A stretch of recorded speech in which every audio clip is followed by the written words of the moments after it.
할렐루야. 우리 옆에 분들한테 인사하겠습니다. 새해 복 많이 받으세요. 좋은 일만 있기 바랍니다. 예, 새해 복 많이 받으시기 바랍니다. 한 살 더 잡수시게 되니까 어렸을 때는 좋겠지만 이제 여기 계신 분들은 다 서글픈 그런 분들이고 한 해 한 해가 또 달라지는 그런 시기지만 그럼에도 불구하고 육신은 후퇴한다 하시라도 우리의 속은 날마다 새로워지는 역사가 나타나기 바랍니다. 오늘은 2021년도 새해 첫 주일입니다. 올 한 해도 주님 안에서 승리하시고 신앙과 믿음이 더욱더 견고해져서 어떠한 상황과 환경 속에서도 흔들림 없는 저와 여러분들이 다 되시기를 다시 한번 주의 이름으로 축복합니다. 평상시에 건강을 자신하던 건강한 사람도 건강검진을 하다 보면 의외로 자신의 몸에 심각한 질병이 있는 것을 깨닫게 됩니다. 지상교회 역시 겉으로는 건강한 것 같지만 실상은 영적인 질병에 걸려서 그 신앙에 병이 들어가고 있는, 영혼의 믿음의 병이 들어가고 있는 그런 현상도 때로는 있습니다. 그러나 말씀이라는 영적 검사기를 통하여서 우리 교회와 영혼의 건강을 점검하여서 영적 질병이 있으면 고치면 되게 될 줄 여러분 믿으시기 바랍니다. 고치면 됩니다. 깨닫고 고치고 회개하면 되기 때문에 오늘도 이 말씀을 통해서 우리에게 주시는 그 말씀, 내 영적 상태는 과연 어떤가를 다시 한번 점검하는 복된 시간이 되길 바랍니다. 오늘은 교회의 설립자 되신 주님께서 칭찬도 하지만 책망도 하시는 교회의 세 번째로 두아디라 교회를 살펴보고자 합니다. 앞에 그림 보시면은 두아디라는 지금의 터키 아히사르라는 북쪽에 위치한 버가모와 사대의 그 사이에는 65km 정도의 내륙에 도시한 위치로서 두아디라는 여러분 바울이 전도할 때 유럽에서 최초로 기독교인이 된 그런 루디아의 고향입니다. 바울이 복음을 전하는데 최초로 예수님을 영접하여서 크리스찬이 된 여인이 바로 루디아인데 이 루디아의 고향이 바로 두아디라입니다. 우리 사도행전 16장 14절 같이 읽어보겠습니다. 시작. 두아디라시에 있는 자색 옷감 장사로서 하나님을 섬기는 루디아라 하는 한 여자가 말을 들을 때 있을 때 주께서 그 마음을 열어 바울의 말을 따르게 하신지라. 그러니까 이 여인이 바울의 말을 들었을 때 최초로 그 마음이 열려져서 예수님을 영접하는 최초의 유럽의 크리스찬이 되었습니다. 두아디라는 고대로부터 염색이 발달되어 있었고 염색공예 동업조합이 만들 정도로 엄청나게 염색에 관련된 상업과 직업이 발달된 지역이 바로 이 두아디라입니다. 그 외에도 옷감상인, 제빵공, 도공, 양털상인, 노예상인, 제화공, 염색공들 통해서 조합을 만들어서 자신들의 세력을 형성하고 있었습니다. 혼자서 사업하는 것이 장사라는 것이 아니라 그 조합이 함께하는 것이 바로 이 당시의 상황이었습니다. 색공들은 조합을 만들어서 자신들의 세력을 형성하면서 이들의 조합은 또한 이방 종교와 긴밀하게 밀착이 되어 있어서 크리스천들은 특히 이 조합에 의해서 많은 압박을 받았습니다. 내가 장사를 하더라도 조합에 들어가지 않으면 장사를 하지 못하게 되어 있어요. 근데 그 조합에 들어가려면 그들이 숨기는 우상 숭배를 같이 동참해야 됩니다. 그렇기 때문에 그리스도인들에게 참 많은 압박과 많은 어려움들이 있었습니다. 조합에 들어가는 것을 거부하면 장사를 할 수 없고 또 들어가자니 우상을 숭배해야 되고 신앙의 양심이 꺼리끼고 그런 어려운 상황이 있었습니다. 세계 최대의 이슬람 신자 국가인 인도네시아에서는 신분증에 종교란이 있습니다. 그 사람의 얼굴과 이름뿐만이 아니라 그런 그 주소뿐만이 아니라 그 사람의 종교란이 있습니다. 그래서 그 신분증을 보면은 그 사람의 종교가 무엇인지를 알게 되어 있습니다. 그런데 이 인도네시아는 공식적으로는 종교의 자유가 있다고 얘기하지만 거의 99.9%가 다 이슬람입니다. 그래서 그 가운데 종교가 다른 종교에 있는 사람들은 배척을 하게 되거나 아니면 그거에 대해서 허용을 하지 않는 심하게 핍박을 하는 그런 상황이 바로 인도네시아의 상황이었습니다. 그래서 2014년도에는 신분증에 종교란을 없애달라고 법원으로 얘기를 했지만 그렇지만 그것이 받아들여지지 않았습니다. 인도네시아는 지금도 어떤 각종 국가의 행사를 할 때 가장 먼저 이슬람의 지도자들이 기도하는 것으로 시작이 되고 진행이 되는 것이 바로 인도네시아의 현상입니다. 이러한 환경에서 기독교인으로 산다는 것은 엄청난 핍박과 차별과 때로는 생명까지도 포기해야 할 그런 위험한 상황이 있다는 것입니다. 2016년도 10월 4일 조선일보 신문에는 한 기사가 나는데 어떤 기사였냐면은 파키스탄 라호르라는 지역에서 한 마을에 무슬림 집안의 여동생을 오빠가 살인하는, 죽이는 그런 사건이 보도가 되었습니다. 앞에 그림을 보시면은 이 남성이 무빈 라주라는 남성인데 이 남성이 24살인데 자신의 여동생 타슬림이라는 18살의 여동생이 결혼을 하게 되는데 그 결혼을 하려고 하는 사람이 바로 크리스찬입니다. 교회를 다니는 사람입니다. 그래서 집안이 반대를 하고 그리고 이 무빈 라주도 계속적으로 반대를 했는데 결국은 이 타슬림이 교회를 다니는 크리스찬 남성과 결혼을 하게 됩니다. 그러니까 주변에서 그걸 알고 비난을 하다 보니까 이 무빈 라주가 화가 나서 여동생을 총으로 쏴 죽인 사건이 있었어요. 이 살인 속에서 타슬림의 그 아버지도 살인범 오빠가 아니라 저 딸 때문에 우리 집안이 가문이 망신을 당했다. 죽어 마땅하다라고 그렇게 아버지가 얘기를 하면서 저 딸 때문에 우리는 어떠한 직장도 못 다니고 사업도 할 수 없게 됐다. 경제적으로 너무나 힘들다. 다 저 딸 때문이다라고 그렇게 얘기를 하면서 죽어 마땅하다라고 그렇게 얘기를 했다는 것이에요. 이게 바로 여러분 이슬람에 있는 명예살인입니다.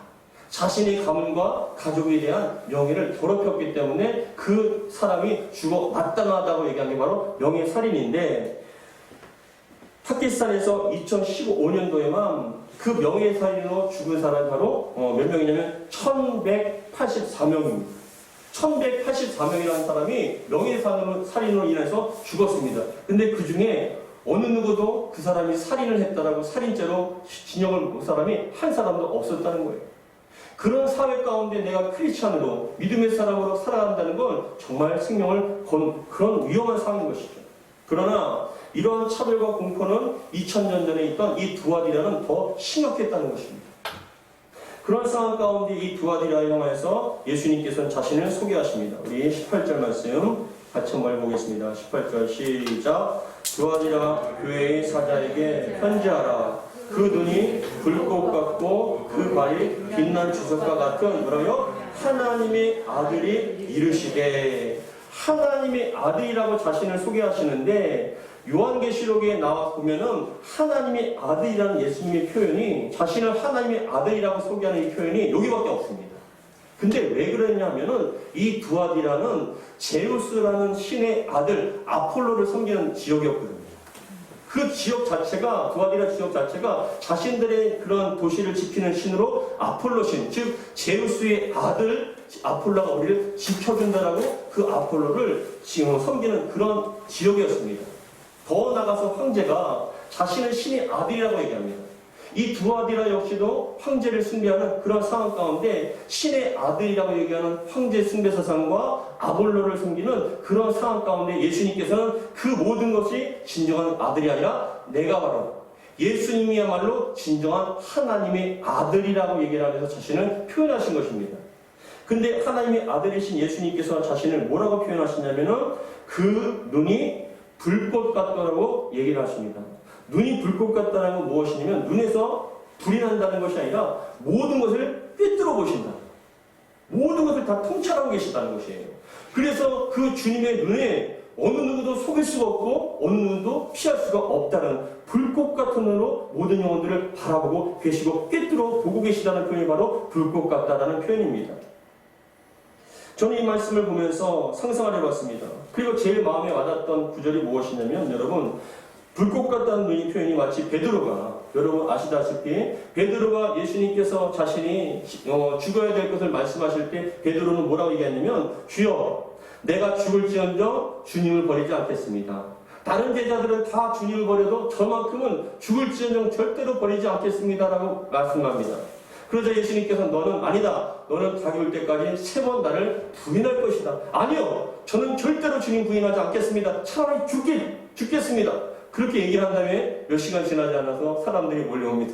예수님을 끌고 갈 때 여러분 베드로도 쫓아갔는데 그 빛에서 손을 째고 있던 베드로를 향해서 사람들이 얘기합니다. 너 예수의 제자가 아니냐? 그 얘기 듣자마자 베드로가 생명의 위협을 느낀 베드로가 뭐라고 하냐면 저주를 하면서 아니다. 나는 예수를 알지 못한다라고 저주까지 하면서 주님을 부인하게 됩니다. 근데 여러분 마태복음이나 마가복음 아니면 요한복음에는 그러한 구절이 없는데 누가복음에서만 어떠한 일이 벌어지냐면은 그렇게 예수님을 부인하던 베드로와 예수님이 눈이 마주친 거예요. 절대로 버리지 않겠다라고 자신만만했던 내가 정말 죽을지언정이라고 얘기했던 그 베드로가 부인했을 때 주님께서는 그 베드로를 향해서 돌이키며 주님께서 베드로를 바라보신 거예요. 여러분 저는 그 말씀을 생각하면서 그 슬픈 눈으로 베드로를 바라봤을 때 그 베드로가 예수님의 눈과 딱 마주친 거예요. 그러자 베드로는요 너무나 기가 막혀서 슬퍼서 창피해서 여러분 밖에 나가서 통곡을 한 것입니다. 우리 누가복음 22장 61절에서 62절 말씀 같이 읽겠습니다. 시작. 주께서 돌이켜 베드로를 보시니 베드로가 주의 말씀 곧 다 불기 전에 내가 세 번 나를 부인하리라 하심이 생각나서 밖에 나가서 심히 통곡하니라. 주님과 눈이 마주친 거예요. 저는 이 말씀을 묵상할 때마다 주님과 눈이 마주쳤을 때 내 인생은 뭐라고 고백할 것인가? 우리 주님께서는 여러분들 한 사람 한 사람 바라볼 때 어떤 눈으로 바라보실 거예요? 여러분 주님의 눈은 피할 수가 없어요. 주님께서는 우리의 모든 걸 다 꿰뚫어 보십니다. 아무리 겉으로 포장한다 할지라도 여러분들이 마음의 중심을 꿰뚫어 보시는 그 주님. 그래서 여러분 이 베드로가 그때 그 주님이 죽을 때까지 눈이 선명하게 기억이 나는 거예요. 그 눈을 잊을 수가 없었어요. 그래서 베드로는요 십자가에서 거꾸로 매달려 순교를 당한 그 순간까지 매일 새벽마다 닭이 울면 그때가 생각나서 눈물로 고백을 했어요. 기도했던 곳이 바로 베드로입니다. 그래서 유럽에는 아직도 성당이나 교회 위에는 베드로 닭이 있어요. 다음 그림 보고 있어요. 그 지붕 위에 닭의 형상이 있는 게 바로 베드로 닭이에요. 베드로가 그때를 생각하면서 잊지 않고 슬퍼했던 그것을 기념하기 위해서 베드로 닭을 만들었습니다. 여러분 우리 주님께서는 여러분들이 모든 걸 꿰뚫어 보십니다. 여러분들이 아무리 치장하라고 포장한다 할지라도 겉으로 어떤 모습이 있다 할지라도 여러분 안에 있는 그 모든 것들을 다 하나같이 다 보고 계십니다. 그 주님 앞에 무엇을 숨길 수가 있겠습니까? 그런 다음에 주님께서 말씀하시기를 그 발이 빛난 주석과 같다라고 말씀하십니다. 빛난 주석과 같다는 건 뭐냐면 힘의 상징이에요. 승리의 상징. 권세를 얘기합니다. 우리 다니엘서 10장 6절의 말씀 같이 읽겠습니다. 시작. 또 그의 몸은 그의 얼굴은 번개빛 같고 그의 눈은 불 같고 그 발과 발은 빛난 옷과 같고 그의 말소리는 우리의 소리와 같더라. 그러니까 그의 얼굴은 번개빛 같고 그의 눈은 횃불 같다. 빛난다는 것. 그런데 그의 팔과 발은 빛난 옷과 같다는 건 뭐냐면 힘과 승리의 상징, 권세의 상징을 얘기합니다. 모든 걸 꿰뚫어 보시고 악한 자가 있다면 그것을 심판하실 수 있는 권능을 갖고 계신 하나님의 아들이신 예수님께서 두 아들 앞에 향해서 말씀을 하시는 거예요. 첫 번째 칭찬을 말씀하십니다. 우리 19절 같이 읽겠습니다. 시작. 내가 내 사업과 사랑과 믿음과 섬김과 인내를 아노니 내 낮은 행위가 처음 것보다 많도다. 뭐라고 말씀하시냐면 여기서 행위라고 나오는데 이 행위라는 것은 무엇이냐면 하나님께 바친 봉사를 얘기하는 거예요. 하나님께 바친 봉사. 그러니까 하나님을 향하여서 섬겼던 그런 모든 일들을 봉사를 주님께서는 알고 계시는데 뭐라고 말씀하시냐면은 내가 내 사업과 사랑과 믿음과 섬김과 인내를 안다. 5가지 말씀하십니다. 첫 번째 사업이라는 것은 복수형입니다. 앞에 뒤에 나오는 사랑과 믿음과 섬김과 인내에 대한 그것에 대해서 포괄적으로 다 하는 것이에요. 그래서 너의 행위, 사업을 하는데 구체적으로 어떤 행위냐면은 어떤 사업이냐면 첫 번째 사랑입니다. 사랑이라는 건 여러분 우리가 하나님의 사랑을 받았기 때문에 우리가 사랑하는 마음으로 예배를 드리는 거예요. 우리가 하나님 앞에 섬기는 것 사랑 때문에 섬기는 것입니다. 사랑 때문에 기도하고 사랑 때문에 찬양하고 사랑 때문에 헌신하는 겁니다. 그래서 너의 행위, 사랑의 행위를 주님께서는 알고 계시는 거예요. 두 번째 뭐라고 말씀하시면 인내를 말씀하십니다. 인내라는 것은 신실한 신앙생활입니다. 신실한, 거룩한, 구별된 신앙생활을 말씀하고 있고 세 번째 섬김이라는 건 무엇이냐면 가난한 사람들에게 베푼 사랑을 말씀하고 있어요. 그런 다음에 마지막 네 번째 인내라는 것은 인격과 신앙을 끝까지 지키는 능력. 신앙을 지키는 능력. 그러니까 그런 사랑의 행위, 믿음의 행위, 그리고 섬김과 인내, 신실한 신앙과 믿음을 내가 다 알고 있다 라고 말씀하시는데, 더 뭐라고 말씀하시냐면, 여러분 칭찬하시는 이유가 내 나중 행위가 처음 것보다 많다라고 말씀하시는 거예요. 여러분, 그것이 바로 두아디라 교회가 칭찬받는 이유입니다. 여러분, 여러분들의 신앙과 믿음과 삶이 나중에 더욱더 많아지기를 주의 이름으로 축복합니다. 용두삼이라는 말이 있습니다. 용두삼이란 무엇이냐면 그겁니다. 시작은 용의 머리처럼 웅장하지만 끝은 뱀의 꼬리처럼 미약하다는 거예요. 용두삼이. 그래서 맨 처음에는 화려하게 어떤 엄청난 것처럼 무엇을 대단한 것을 하는 것처럼 막 소산스럽게 부산스럽게 열정적으로 막 하려고 합니다. 근데 나중에 시간이 가면 갈수록 삼이 끝은 점점 뱀의 꼬리처럼 아무것도 별거 없는 그런 모습으로 끝이 난다는 것입니다. 저는 이번 주 새해를 첫날을 맞이해서 첫 주를 맞이해서 다른 본문을 준비하려고 했습니다. 근데 오늘 본문의 말씀이 얼마만큼 우리에게 필요한 말씀인지를 다시 한번 생각하고, 하나님께서 참 우리 위해서는 귀한 말씀을 예배해 놓으셨구나 하는 생각이 듭니다. 여러분, 2021년도가 용두삼이가 되지 않기를 주의 이름으로 축복합니다. 여러분들의 행위가 처음보다 나중에 더욱더 많아지기를 주의 이름으로 축복합니다. 내 나중 행위가 처음 것보다 많다는 의미는 무엇이냐? 처음보다 나중 것이 더 낫다는 거예요. 더 성숙했구나. 더 낫다. 칭찬을 받는다는 것입니다. 그래서 여러분, 저는 이 말씀을 대할 때 어떤 생각이 나냐면 욥기의 말씀이 생각이 나더라고요. 욥기의 8장 7절 말씀 같이 한번 읽어보겠습니다. 시작. 내 시작은 미약하였으나 내 나중 뭐래요? 심히 창대하리라. 여러분들이 시작은 미약하다 할지라도, 여러분들이 섬김과 우리들의 어떤 모습이 미약하다 할지라도 나중은 심히 창대한 말씀처럼 올해 2021년도의 한 해가 여러분의 삶 가운데 정말 풍성하고 주님께서 기뻐하시고 인정할 만한, 칭찬하실 만한 아름다운 열매와 성숙이 있기를 주의 이름으로 축복합니다. 많은 목사님들이 설교 시간에 비유를 하면서 그런 얘기를 하세요. 여러분 많이 들어보셨을 겁니다. 목사님, 저도 그때 설교를 들을 때 그런 얘기를 많이 들었어요. 목사님들이 하시는 얘기가 빨리 끊는 양은 냄비보다 천천히 끊는 뚝배기가 더 좋다. 처음에는 막 모든 걸 다 할 것처럼 크게 빨리 끊는데 너무나 쉽게 식어진다는 거예요. 그러나 신앙생활은 뚝배기처럼 좀 더디게 끊는다 할지라도 밥을 다 먹을 때까지 그 따뜻함을 유지할 수 있는 정말 그런 뚝배기와 같은 그런 신앙에 대해 하라고 얘기하는데, 저도 마찬가지로 여러분들이 좀 그런 신앙과 믿음이 되게 바랍니다.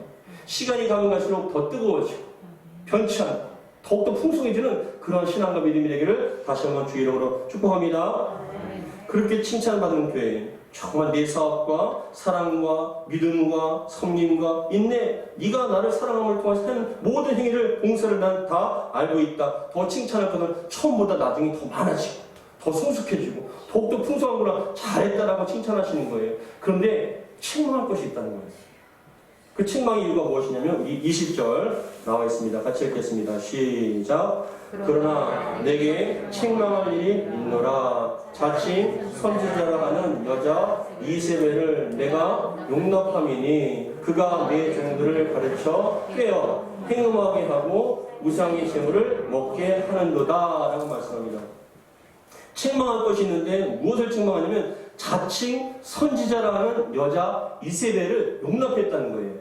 이세벨이란 뭐냐면 구약에 나오는 북이스라엘 아합 왕이 자신의 아내를 맞이하는데 이세벨이라는 여인을 맞이하게 됩니다. 근데 그 여인이 그냥 온 것이 아니라 바알과 아스라의 선지자들을, 우상의 무당과 같은 사람들, 그런 사람들을 850명을 데리고 온 거예요.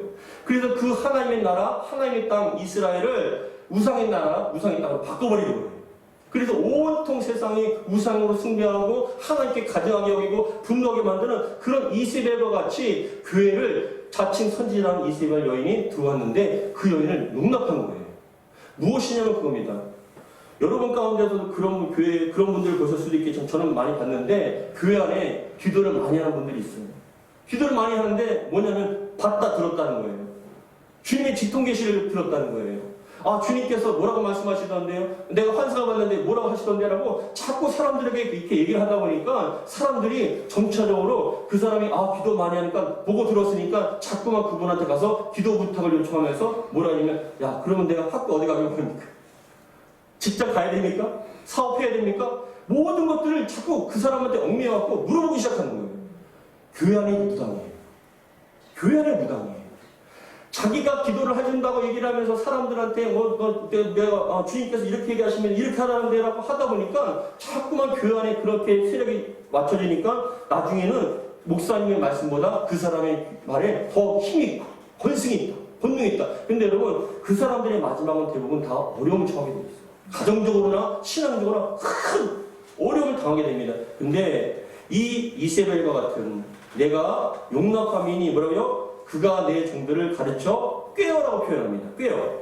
근데 이 꾀다는 건 뭐냐면 요한계시록에서 사단의 행위를 꾀어라고 표현하는 거예요. 사단한테 꾀임받아서 넘어갔다는 거예요.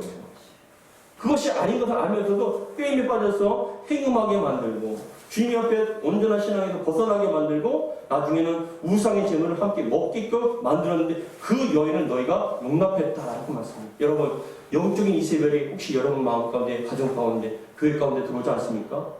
자꾸만 타협하게 만들고 우상의 재물을 먹게 만들고 그럼에도 불구하고 괜찮다라고 그렇게 자꾸만 생각하게 만들지 않습니까? 그게 바로 영적 이세벨입니다.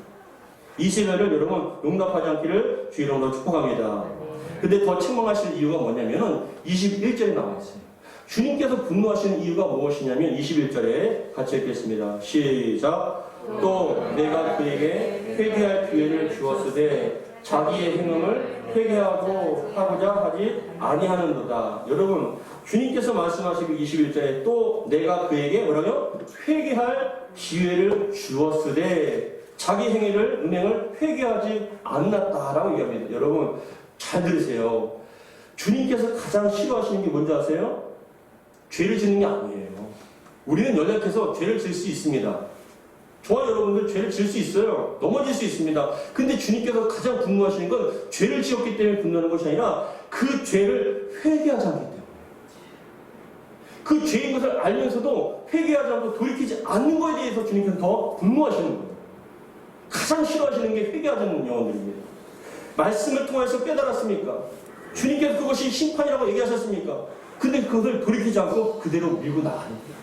그러면서 뭐라고 얘기합니까? 지난주에 살펴봤던 것처럼 우리 하나님은 사랑의 하나님이기 때문에 내가 나를 구원해 주실 거야. 나를 축복해 주실 거야. 사망의 길로 가고 주님께서 싫어하시는 죄의 길로 가면서도 나는 막연한 믿음 가운데 나는 그래도 구원받았어. 하나님이 나를 사랑하시라는 그런 자꾸만 잘못된 신앙 가운데 주님과 멀어지는 그 심령들을 향해서 주님께서 말씀하십니다. 책망을 회개할 기회를 주었을 때 회개하지 않았다. 그게 가장 큰 죄입니다. 여러분, 회개하시기를 주의로 축복합니다. 죄를 짓는 것 회개하면 됩니다. 그러나 회개하지 않으면 주님께서는 용납할 수가 없으신 거예요. 그랬을 때 주님께서는 분노하시면서 뭐라고 말씀하시냐면 22절 같이 읽겠습니다. 시작. 볼지어다 내가 그를 침상에 던질 터이요 또 그와 더불어 간음하는 자들도 만일 그의 행위를 회개하지 아니하면 큰 환난 가운데 던지고 또 내가 사망으로 그의 자녀를 죽이리니 세 가지를 얘기하십니다. 침상으로 던져버리고 큰 환난 가운데 던져버린다. 이게 뭐냐? 던진다는 건 뭐냐면 그 고난 가운데 그 우리를 집어넣는 거예요. 하나님께서 살 수 없도록 감당하지 못하도록. 근데 더 잔인한 게 뭔지 아십니까? 그렇게 환난 가운데 어려운 가운데 있는데도 회개하지 않아요. 돌이키려고 하지 않아요. 뻔히 알면서도 그거에 대해서 자르려고 하지 않습니다. 주님께서는 그걸 또 분노하시는 거예요. 여러분, 이 아침에 다시 한번 주의 이름을 축복합니다. 회개가 살 길인 줄 믿으시기 바랍니다. 회개하면 지금까지 여러분 놓지 못했던 그 습관과 죄악의 모습들이 있습니까? 그것 때문에 여러분 망할 것 같습니까? 아니요. 내려놓으시기 바랍니다. 자르시기 바랍니다. 그러면 주님께서 책임져 주십니다. 안 될 것도 되게 하시는 분이 하나님이십니다. 우리 주님께서는 다시 한번 말씀합니다. 죄를 싫어하는 것이 아니라 죄를 회개하지 않는 사람을 제일 싫어하십니다. 그랬을 때 주님께서는 말씀하시기를 또 내가 사망으로 그의 자녀를 죽이리니 뭐라 하냐면 모든 교회가 나는 사람의 뜻과 마음을 살피는 자인 줄 알지라 내가 너희 각 사람의 행위대로 갚아 주리라. 불꽃 같은 으로 모든 걸 통찰하시고 꿰뚫어 보신 하나님. 겉으로 봤을 때는 믿음 있는 척하고 겉으로 봤을 때는 괜찮은 척하지만 그 속에 악한 음란과 더러움과 죄악이 가득 찬 그것에 대해서 회개하지 않는 영혼. 사람은 속인다 할지라도 하나님은 못 속입니다. 하나님께는 반드시 그 죄를 끄집어내시고 회개하기 원하십니다. 2021년도 그동안 버리지 못했던 죄가 있습니까? 회개하시고 끊으시기 바랍니다. 그러면 주님께서는 여러분의 삶과 가정을 책임져 주실 줄 믿으시기 바랍니다.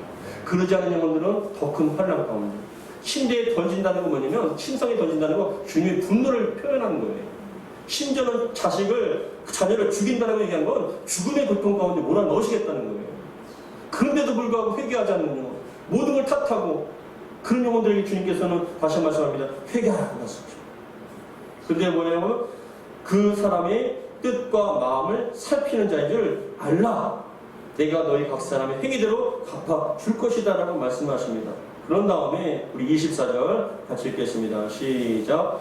두아디라에 남아있어 이 교훈을 받지 아니하고 소위 사단이 깊은 것을 알지 못하는 너희에게 말하노니 다른 짐으로 너희에게 지울 것은 없더라. 다만 너희에게 있는 것을 내가 올 때까지 굳게 잡으라. 아멘.